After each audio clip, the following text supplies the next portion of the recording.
The air turned thick, heavy with the smell of money, when Oriana placed a sheet of paper on the table. It was a draft budget for the wedding, something I had never seen in my entire 69 years. A number at the bottom of the page made me narrow my eyes. $900,000. She did not even blink as she slid it toward me. Meanwhile, I sat there confused, unable to grasp what kind of problem had just appeared in front of me. Welcome back to Dad's Real-Life Revenge. This is a very strange story. The groom's family demanding wedding money from the bride's side. Subscribe and leave a comment with the number 8 so we can begin this story together. I was sitting at Coastal Pearl, a restaurant where the sound of waves outside the balcony rolled in softly like the heartbeat of a storm slowly approaching. Across from me sat Oriana Whitfield, the future mother-in-law of my daughter. She looked like she had stepped straight out of a luxury magazine. Her hair was tied in a flawless high bun without a single strand out of place. The diamond ring on her finger was so large, I felt like it could anchor a small boat. But her eyes were different. Cold. Calculating. They were not the eyes of a woman about to become family. They were the eyes of a hunter measuring the weight of its prey. I took a sip of white wine. The sharp bitterness settled on my tongue. Oriana kept talking endlessly about her family lineage in Greenwich, about gala evenings at Yale, about traditional values that people like me, in her words, would never truly understand. My daughter Emma sat beside me. She held tightly to the hand of her fiancé Kane. Kane looked uneasy. He avoided looking at his mother. Instead, he stared down at his plate, as if searching for a way out. I looked at Emma. My daughter had always been a simple child. She never needed any of this. But Oriana did. She needed a stage where she could display her borrowed glamour. You see, in my line of business, you learn to read people by the way they treat the waiters. Oriana snapped at a young server simply because the wine was not cold enough. She used luxury like a weapon to crush the people around her. She glanced at my suit with quiet disdain. Emma lightly touched my leg under the table. At that moment, my phone vibrated once inside my pocket, a short reminder of a message. I looked at my daughter and noticed something different in her eyes. I knew Emma wanted a simple wedding dream with the man she loved. She had always been that kind of person. But the moment that draft appeared on the table, I knew it was a financial black hole waiting to swallow them whole. I smiled. The calm smile of a father who had lived through enough storms to recognize when another one was about to arrive. I looked straight into Oriana's deep blue eyes. Behind the expensive foundation on her face, I saw something chillingly empty. This story is not just about an extravagant wedding. It is about a battle for survival between sincerity and bottomless greed. Everything was only beginning, and I promise you the ending will make it impossible for you to look away from the screen. Oriana took a sip of sparkling water with a kind of aristocratic elegance that felt almost theatrical. She pushed the budget paper toward me. Her fingers carried the heavy scent of perfume and a pride she did not even try to hide. The number $900,000 was still sitting there. Was it a plan for a joyful day or a crushing financial burden for a young couple just starting their lives? The Whitfield family has its own standards, Silas, she began in a low but commanding voice. We come from Greenwich. We studied at Yale. We do not host cheap outdoor parties with barbecue and beer. This wedding represents the face of our family. I stayed silent. I let her talk. In business, the person who talks the most is usually the one who knows the least or the one trying to hide something. I watched Kane. The young man kept his head lowered. He would not look me in the eyes the way he had before. Something was not right. A groom should look happy, not like someone who is afraid of something. Oriana continued digging into the differences in social class. She talked about elite friends who would fly in from London and Paris. She talked about Kane marrying into a lower class. Unbelievable. She used that phrase so casually as if my daughter were some discounted item her son was generously choosing to take home. So according to Whitfield tradition, the bride's family will cover most of the expenses. In other words, if my daughter wanted to match her son, she needed to make up the difference. Oriana tapped her finger lightly on the number $630,000. That was 70% of the total budget. She looked at me as if she were granting a privilege. I know you have a small construction company. I hope you have saved enough for Emma's big day. Do not let the girl embarrass herself in front of our friends. It was the tone of someone hollow inside. Truly wealthy and truly refined people at least understand the most basic manners. To me it felt like an insult. At home my daughter was treated like a treasure. Here she was being spoken of like a discounted product. I saw Emma gripping the edge of the tablecloth so tightly that her fingertips turned pale. That only fueled my anger even more. But it was still too early for me to understand the full picture. I looked again at the ring on Oriana's finger. It glittered under the restaurant lights, but to someone who had worked with all kinds of materials, something about it felt wrong. It was too perfect, too flashy, just like the woman wearing it. A display meant to hide something rotten underneath. She thought I was just a poor father worried about paying the bill. She thought she could scare a man who built his entire career from nothing by flashing the name Greenwich. Kane tried to raise his head, as if he wanted to say something, but one sharp glare from Oriana shut him down immediately. I felt a wave of sadness for him. A man who was supposed to become the pillar of his own family, yet he could not even stand up for himself in this moment. Maybe it all came from the manipulation of his mother. If my guess was right, she was using her own son like a puppet on a stage. She was turning this wedding into a business deal. I took a sip of cold water. The chill ran down my spine. I was about to speak when I felt another vibration from my pocket. Not a single short buzz like before. This time it came 3 times in a row.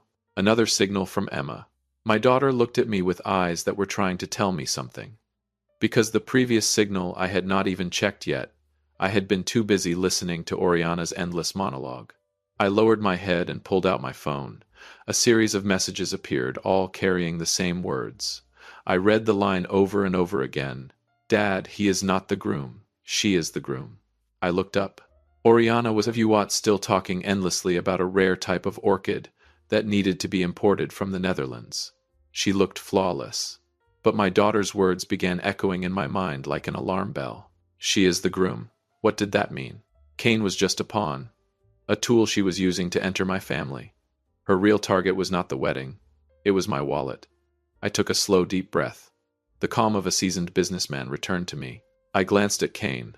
The young man still kept his head down, his hands tightly clasped together.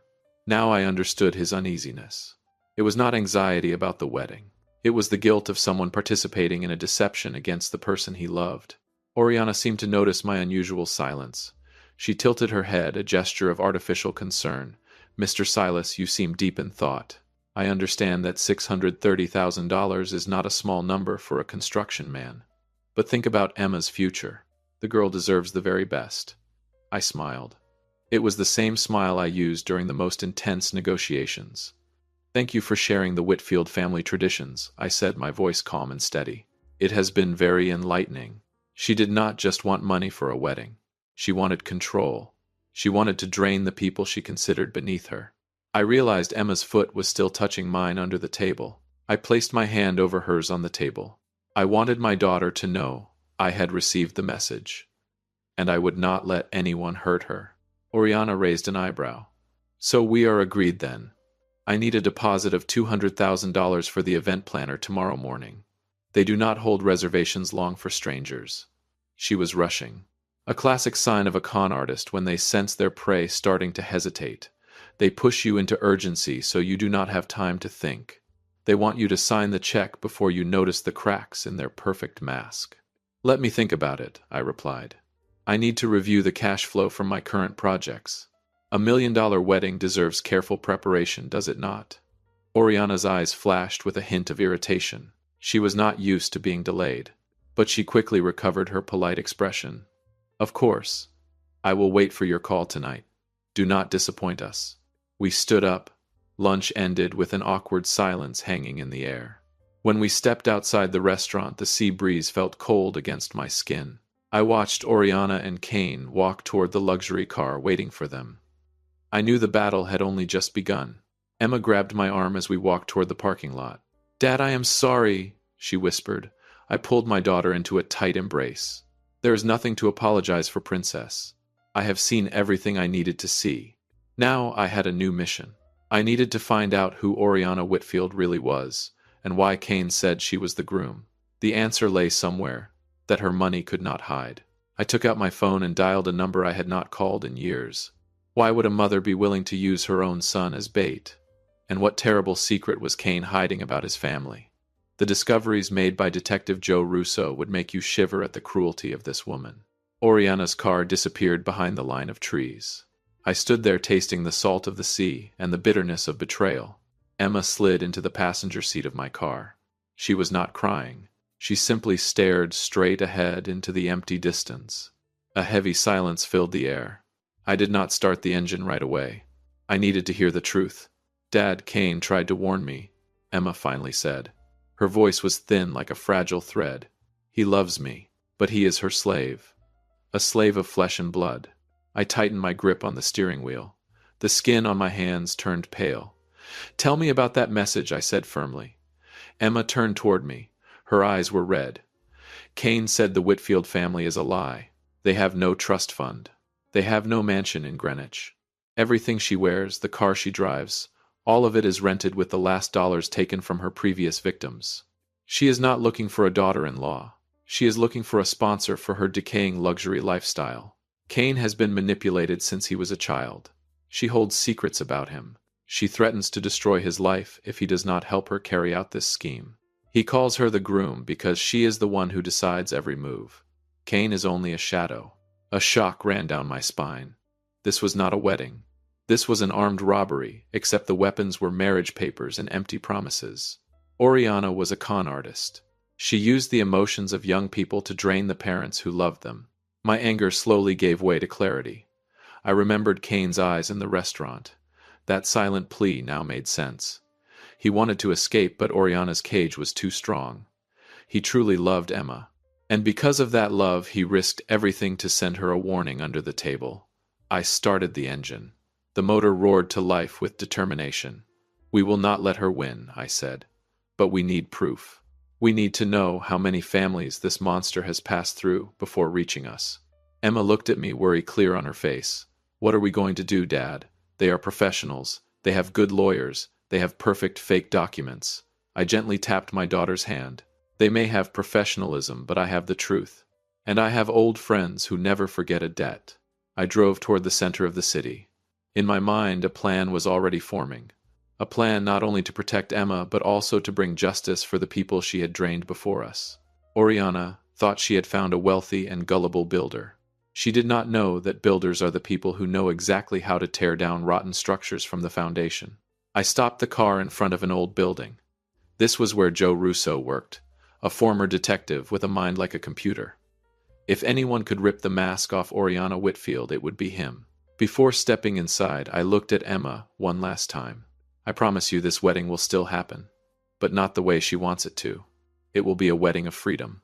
I pushed open the heavy wooden door of Joe Russo's office. The familiar smell of old tobacco and worn leather hit my nose. Joe sat behind a desk buried under piles of files. He did not look up. He simply tapped a pencil against the desk in a steady rhythm. I had known Joe for 20 years back, when he was a detective with a reputation as a bloodhound who never gave up. "Silas," Joe said, his voice rough like sand in his throat, "you never come to see me unless someone is about to face serious trouble." I sat down across from him and placed Oriana's budget sheet on the desk. "I need you to look into this woman, Oriana Whitfield." Joe picked up the paper, glanced at the number $900,000, and smirked. "An expensive price for a wedding, but a cheap price to buy your freedom if you find out early enough." He turned to an old computer and began typing rapidly. The room fell silent, except for the steady spin of the ceiling fan and the pounding of my heart in my chest. I watched Joe's face closely. The wrinkles on his forehead tightened. His eyes narrowed behind thick glasses. A few minutes passed before a dry beep sounded. Joe rotated the screen toward me. "Take a look, Silas. Whitfield is not her real name." An old identification photo appeared on the screen. The same face, but younger and sharper. Oriana Marie Lorella. That was her real name. Joe began reading through the information. She is not from Greenwich. She was born into a poor family on the outskirts of Ohio. No Yale. No aristocratic tradition. Just a long list of civil lawsuits and restraining orders. "She is a performer," Joe said. "Her specialty is marriage fraud. She targets wealthy fathers, men who love their daughters so much that they become blind. She uses her son as bait to gain access. Once the wedding deposits are transferred into shell accounts, she and the boy disappear without a trace." I felt my blood begin to boil. The humiliation at Coastal Pearl suddenly had its answer. She dared to use Emma's love as part of a filthy scam. She dared to mock my work, while she herself did not have a single honest dollar to her name. But there is something strange here, Joe suddenly said. He pointed at a red line on the screen. In the two most recent cases, her son Kane tried to contact the police. But she always escaped because of strict confidentiality agreements. She holds something over Kane. Something powerful enough to keep him obedient even while he hates her for it. Now I understood the desperation in Kane's eyes. He was not an accomplice. He was another prisoner trapped inside his mother's scheme. Joe pulled out a yellow folder from the bottom drawer. This is the case from Charlotte 3 years ago. A construction contractor family lost $2 million. The father collapsed and died of a stroke shortly after the scam was revealed. Oriana does not just steal money. She takes lives and destroys reputations. My hand tightened into a fist. I was not the contractor from Charlotte. I was Silas. And I was not going to let this story end the way she wanted. Joe looked at me, a sharp light flashing in his eyes. So, what is your plan? I stared at Oriana's photograph on the screen. A plan was forming. One that required the same level of ruthlessness she had shown my family. We will let her believe she is winning, I said quietly. We will let her reach for that $1 million. But that moment will be the end of Oriana Marie Lorella's career. Joe nodded. A rare smile appeared on his weathered face. I like the way you think, Silas. Let me contact a few old friends at the FBI. We will need more than just these old files. When I stepped out of Joe's office, darkness had already covered the city. Streetlights cast long shadows across the sidewalk. I knew Oriana was probably sitting in her rented luxury apartment, sipping wine and dreaming about my money. What she did not know was that Detective Joe Russo had just opened a Pandora's box she would never want to see. But there was one detail Joe had discovered in those files that made me stop beside my car. There was a victim whose name never appeared in the official records. Someone who vanished after confronting Oriana. Who was that person? And why did Kane look terrified whenever he mentioned that name to Emma? The truth behind Oriana's crimes was deeper than we had imagined. Joe Russo flipped another page in the file. The soft rustle of paper in the quiet office sounded like fingernails scraping across wood. He slid another photograph toward me. This time it was not an identification photo. It was a candid shot taken inside a courthouse in Atlanta. Oriana stood there smiling, a victorious smile beside an older man who looked completely shattered. Look closely, Silas, Joe said. This is her script. Charlotte, Atlanta, Naples. Every city is a different name. Every family is left in ruins. She never uses a gun. She uses marriage licenses. She convinces the victims to sign the checks willingly because they want to save face. They would rather lose the money than let the world know they were fools who got played. I stared at the list of victims. Construction families, self-made business owners. All of them looked like me. People who worked hard and loved their daughters too much. Oriana was not just a thief. She was a parasite. She drained financial resources and left behind emotional corpses. A chill crawled down my spine when I reached the notes about the case in Naples. One father took his own life after discovering the entire payroll fund of his company had been drained under the pretense of a wedding deposit in Italy. Oriana disappeared immediately afterward with $800,000 in cash. Not a trace. Not a goodbye. The cruelty went far beyond anything I had imagined. To her, destroying a human life was nothing more than another number on a balance sheet. I thought about Emma. If we had not realized the truth in time, my daughter would have been the next victim. She would have carried the pain of betrayal from the man she planned to marry. But what about Kane? I asked, my eyes still fixed on the file. Why does he stay with her? Joe sighed, as a thin ribbon of smoke drifted into the air. That is the darkest part. Oriana is not just his mother. She's the keeper of his secret. There was an accident 10 years ago. A hit and run.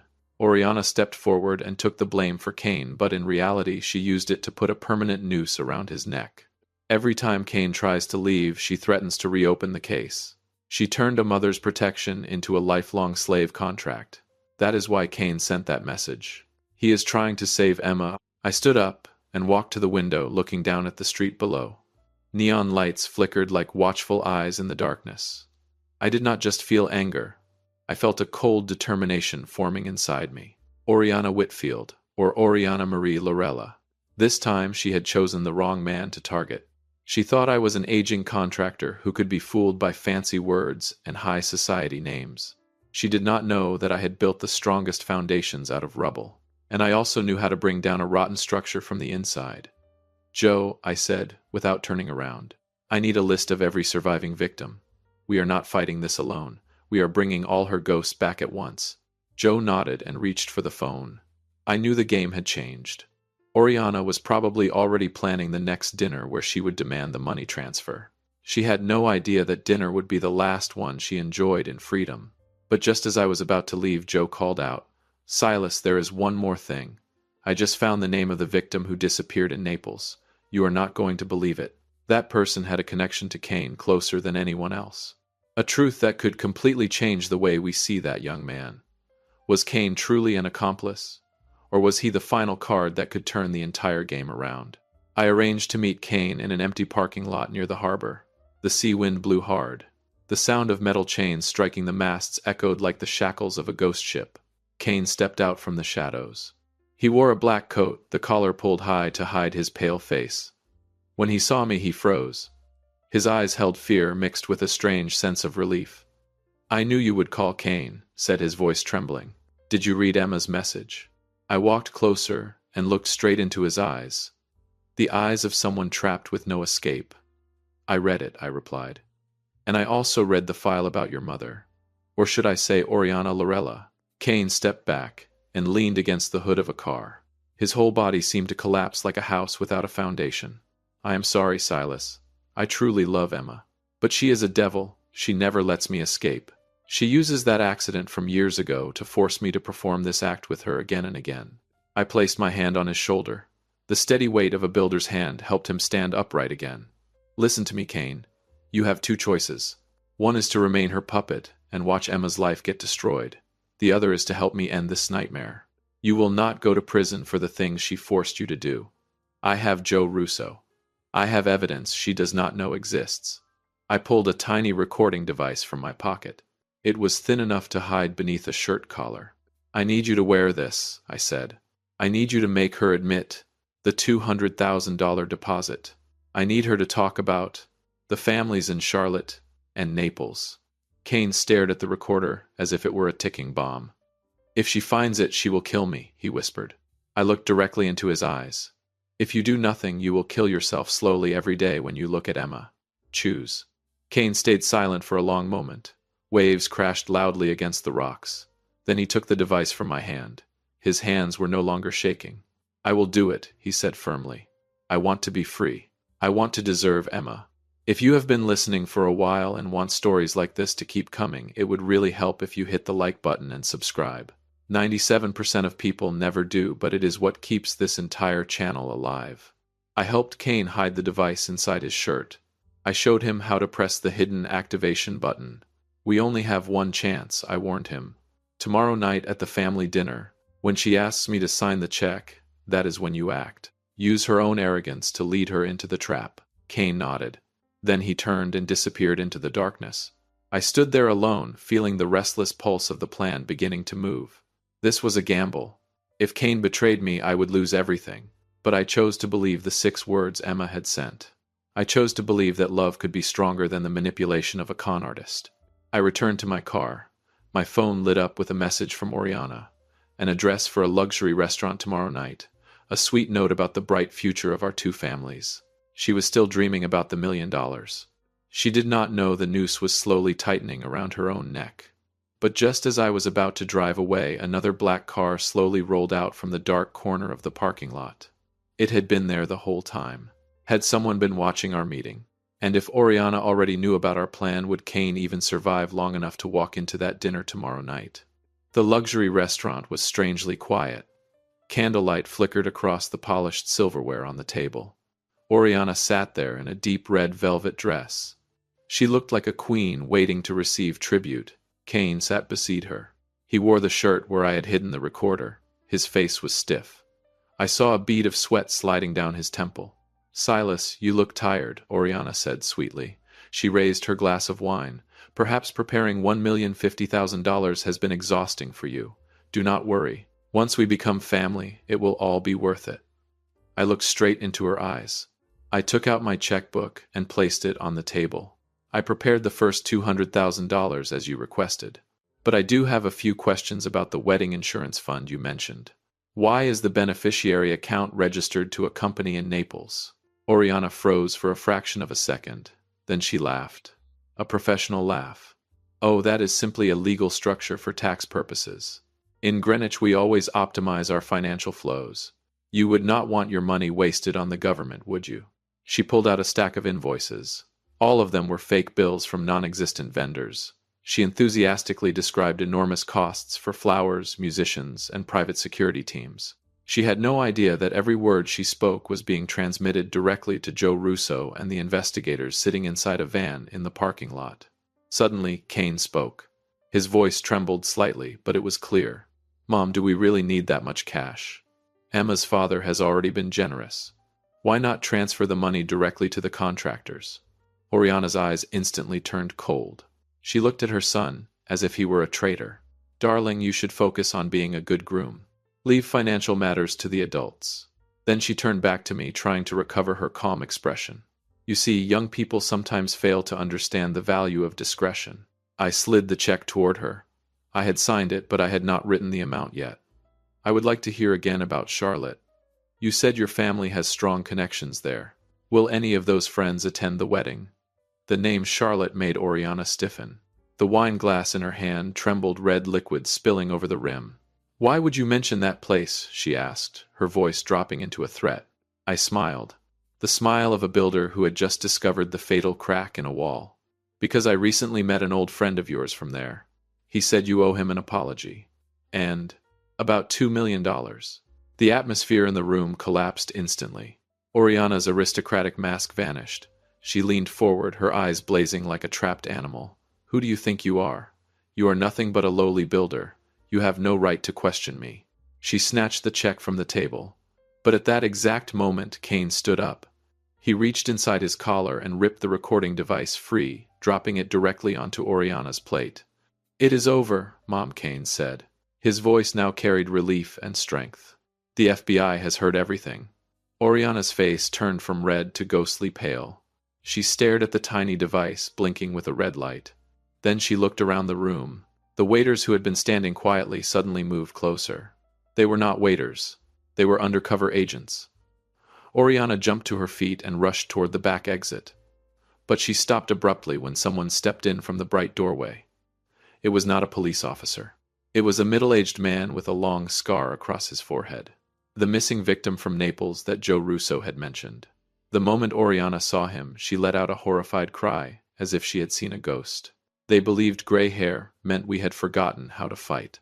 But the truth did not end with an arrest. Another explosive secret about the real connection between this man, Oriana, and Kane was about to be revealed right there in the middle of the room. The man who stepped out of the shadows was Arthur. The victim everyone thought had disappeared in Naples. Oriana stepped backward. The color drained from her face. The expensive foundation on her skin could not hide the terror twisting through every muscle. She stumbled over a chair and collapsed onto the floor. Agents closed in. The metallic sound of handcuffs snapped through the room. Click. It is over, Oriana, I said. My voice was cold as steel. Did you really think you could bury everything under silk and luxury? Oriana showed no remorse. She glared at Kane with burning hatred. Traitor. I gave birth to you. I pulled you out of the mud. She screamed as the agents dragged her past the elegant dining tables. But Kane did not look back. He stood beside Emma. Their hands were tightly intertwined. For the first time in years, I saw his shoulders relax. The weight of slavery had finally been lifted. The trial lasted 11 months. It was a journey through darkness. Joe Russo worked without rest. He brought a long line of victims into the courtroom. Fathers with white hair. Families ruined by bankruptcy. Mothers who had lost their children to the cruelty of this woman. Oriana sat there in an orange prison uniform. No diamond anchor ring. No elegant speeches about Yale or Greenwich. She still tried to perform. She blamed circumstances. She blamed Kane. She claimed she was only a victim of a money-obsessed society. But numbers do not lie. The recordings from Kane's microphone exposed everything. Every fake invoice. Every plan to drain money from another family. Everything stood in the open like daylight. The final verdict left the courtroom silent. Oriana received 15 years in prison with no parole. Roger, the accomplice behind the shell accounts, received 12 years. When the judge struck the gavel, I saw a single tear slide down Kane's cheek. It was not pity, it was the relief of a soul finally escaping hell. It seemed like everything had finally ended. Justice had been served. The criminals had paid the price. But when we stepped outside the courthouse, surrounded by reporters and former victims embracing each other in tears, Arthur approached me. He handed me an old piece of paper that had been found in Oriana's archive. He looked at Kane, then back at me with a complicated expression.